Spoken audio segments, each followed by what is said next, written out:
Je m'appelle Valérie Gonzalez et je travaille chez Greenflex en tant qu'experte eau et méthanisation. Moi, c'est Adrien Castan et je suis directeur de projet chez Falco. Greenflex et Falco sont deux entités du groupe OTIS. Nous sommes un groupe indépendant de conseil, ingénierie et solutions. Nous travaillons tous les deux depuis plus de 20 ans dans les domaines de l'eau et de l'énergie et nous constatons que l'eau est une ressource indispensable pour le secteur de l'industrie. Il faut par exemple entre 17 et 64 litres d'eau pour produire 1 litre de lait ou encore 400 litres d'eau pour produire 1 kg d'acier. Et pourtant, au-delà des disponibilités variables à cause des sécheresses ou inondations, l'eau est désormais de moins bonne qualité et coûte plus cher aux industriels, à la fois pour la prélever et la traiter.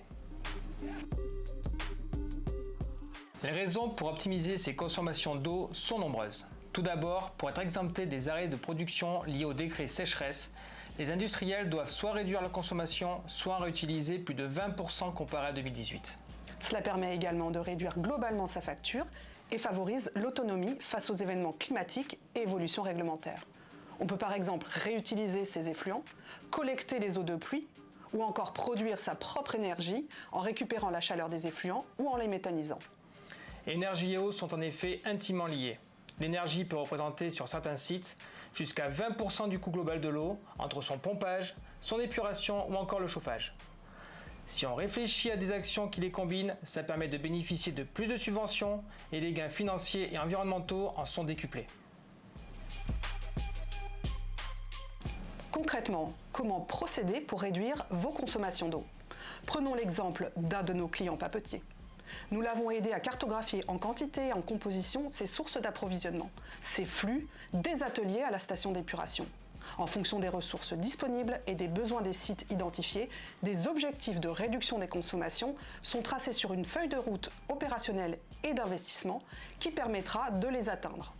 Ensuite, on met en œuvre. Nous accompagnons les industriels à comprendre les réglementations qui les impactent sur leur statut, ICPE ou non, leur région ou leur secteur d'activité pour qu'ils les respectent dans le déploiement de leurs projets. Nous avons par exemple accompagné un industriel de l'agroalimentaire dans l'optimisation du traitement de ses effluents industriels et dans la réutilisation de l'eau pour les montées de bains de nettoyage en place. Cela peut également passer par la recherche et le colmatage de fuites, la mise en place de dispositifs de mesure, le renouvellement d'équipements vieillissants, l'adaptation de la qualité des effluents aux usages considérés pour une meilleure réutilisation, mais également la valorisation de la chaleur des eaux process ou des eaux usées traitées, ou encore la méthanisation pour une épuration des effluents organiques concentrés et la production de biogaz. Vous l'avez compris, quand il s'agit d'économiser l'eau dans l'industrie, les pistes d'action et les bénéfices sont multiples.